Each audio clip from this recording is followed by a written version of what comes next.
السلام علیکم ورحمۃ اللہ وبرکاتہ۔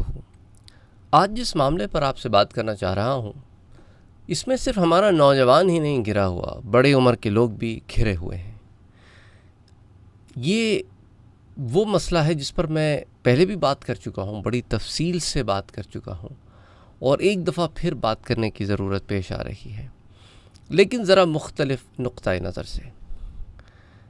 یہ مسئلہ ہے ہمارے ہاں کہ لوگ گندی تصویریں دیکھ کر، گندی ویڈیوز دیکھ کر اپنے آپ کو خوش کرتے ہیں۔ یہ نفس کی بہت بڑی خرابی ہے کہ ہم گندگی اور غلاظت میں سکون محسوس کرتے ہیں، اور یہ ایسا مسئلہ ہے جو بہت سارے لوگوں کا نارم بن گیا ہے۔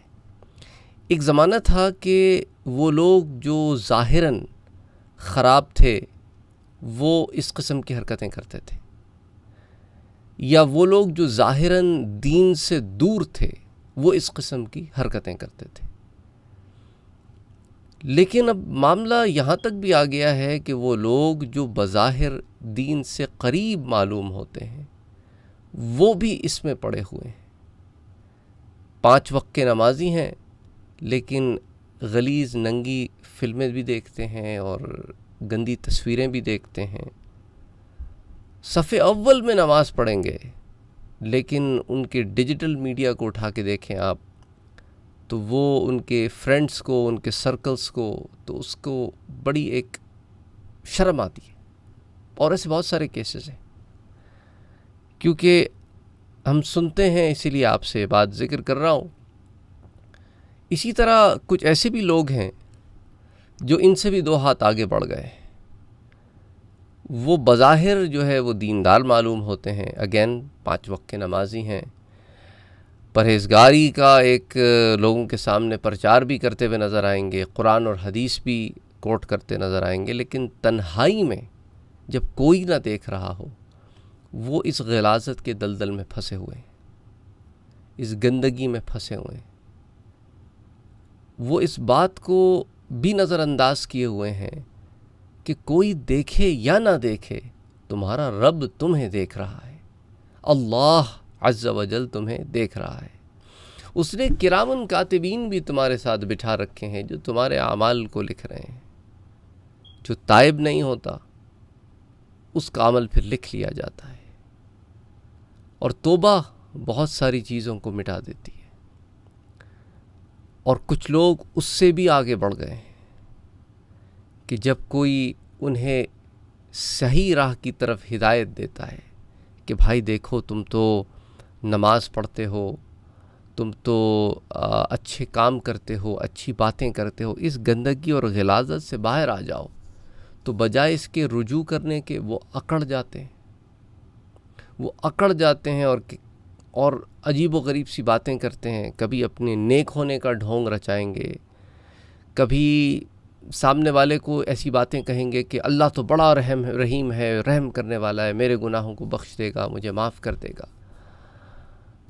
تو یہ جو اللہ کی رحمت کو استعمال کر کے گناہ کرنا، یہ اپنی ذات میں ایک بہت بڑا گناہ ہے۔ یعنی انسان میں احساس ندامت نہ ہو اور وہ اپنے گناہوں پہ اترائے، تو یہ تو تکبر ہے، اور تکبر کی تو سخت ممانعت ہے، گناہ کبیرہ میں سے ہے۔ تو بہرحال وہ لوگ جو ایسے لوگوں کو تلقین کرتے ہیں کہ نیکی کی طرف آ جاؤ، اچھائی کی طرف آ جاؤ، ان کو پتہ ہے ان میں سے بہت سارے لوگوں کو کہ بار بار کرنے سے تو یہ بفر جائے گا، تو کبھی کبھی مختلف انداز سے تلقین کر دی جائے اسے، تو اب لیکن احساس ندامت کا وہ بھی شکار ہوتے ہیں کہ کہیں ہم سے اس بارے میں پوچھ تو نہیں ہوگی، کہیں پکڑ تو نہیں ہوگی۔ تو دیکھیں، قرآن کریم اس بات پر بڑا واضح ہے کہ آپ کا کام کیا ہے؟ پیغام کا پہنچا دینا۔ کسی کو زبردستی منوانا آپ کا کام نہیں ہے، تلقین آپ کا کام ہے، آپ نے کی، دوسرے نے ریجیکٹ کر دی، اب وبال اس کے سر ہے۔ آپ نے اسے نیکی کا راستہ دکھایا، گناہوں سے روکا، وہ گناہوں سے نہیں رکا، نیکی کے راستے پر نہیں آیا، غرور و تکبر کیا، تو اس کا مطلب ہے کہ اس نے خود اپنے آپ کو راہ ہدایت سے دور کیا. آپ پر وبال نہیں ہے، آپ پریشان نہ ہو. اور دوسری بات، کبھی غلطی سے انسان کی ان چیزوں پہ نظر بھی پڑ جاتی ہے، کیونکہ یہ دوست یار آپس میں بیٹھتے ہیں نا کبھی، تو عجیب و غریب سی چیزیں پھر آپس میں ڈسکس کرتے ہیں. تو جو نہ چاہنے والا ہوتا ہے وہ نہ چاہتے ہوئے بھی کبھی اس طرح کی باتیں اس کے کانوں میں پڑ جاتی ہیں، نظروں سے گزر جاتی ہیں. ایک تو یہ کہ ایسی محفلوں سے دور رہیں، اور اگر آپ ایسی محفلوں سے دور رہنے کا اہتمام کرتے ہیں اور غلطی سے اچانک پڑ جاتی ہے تو توبہ استغفار کریں. پہلی نظر تو ویسی اللہ سبحانہ و تعالیٰ نے کہ وہ جو انجانے میں پڑ گئی وہ تو معاف ہے. اور اس کے بعد اگر اس قسم کے خیال شیطانی وسوسے کے طور پر بار بار آتے رہتے ہیں جو آپ کو گناہوں اور برائیوں کی طرف لے کے جائیں، تو پھر لا حول ولا قوت الا باللہ العلی العظیم، اعوذ باللہ من الشیطان الرجیم، قل اعوذ برب الفلق، قل اعوذ برب الناس، یہ صورتیں پڑھیں، آیت الکرسی پڑھیں. اللہ تعالیٰ آپ کی حفاظت فرمائے، کیونکہ شیطان تو مرتے دم تک وسوسے ڈالتا رہتا ہے. اور پھر وہ لوگ بھی ہیں جو انسانوں میں سے ہیں اور وسوسے ڈالتے ہیں، جیسا کہ قرآن کریم میں آتا ہے کہ الذی یوسوس فی صدور الناس من الجنۃ والناس. تو یہ انسانوں اور جنوں دونوں میں سے ہیں جو دلوں میں وسوسے ڈالتے ہیں. اور انسان تو ایسے بدبخت ہوتے ہیں کہ پیچھے ہی پڑ جاتے ہیں کہ بھئی گناہ جب تک کرو گے نہیں چھوڑوں گا نہیں.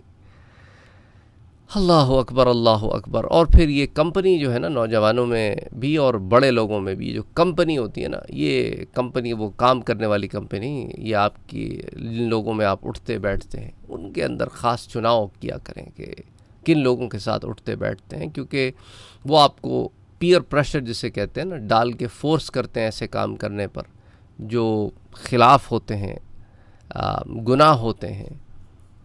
اللہ تعالیٰ آپ کی اور میرے اہل و عیال کی، آپ کے اہل و عیال کی حفاظت فرمائے اور ہمیں گناہوں سے بچائے، ہمارے دوست احباب کو گناہوں سے بچائے. جو پڑ گئے ہیں انہیں توبہ کی توفیق عطا فرمائے اور توبہ کے بعد استقامت عطا فرمائے. کیونکہ ایسے لوگ بھی آتے ہیں جو کہتے ہیں کہ حضرت توبہ تو کی لیکن پھر کنٹرول نہیں ہوتا. یہی تو نفس ہے، یہ جو کنٹرول نہیں ہوتا نا، اسی کو تو تم نے مارنا ہے. آپ اس کو قابو کرنے کے لیے محنت کریں، کوشش کریں. اس کا ایک طریقہ یہ بھی ہے کہ اکیلے نہ بیٹھیں. یہ اکیلے میں نا انسان اس کو بڑا حملہ کرتا ہے شیطان.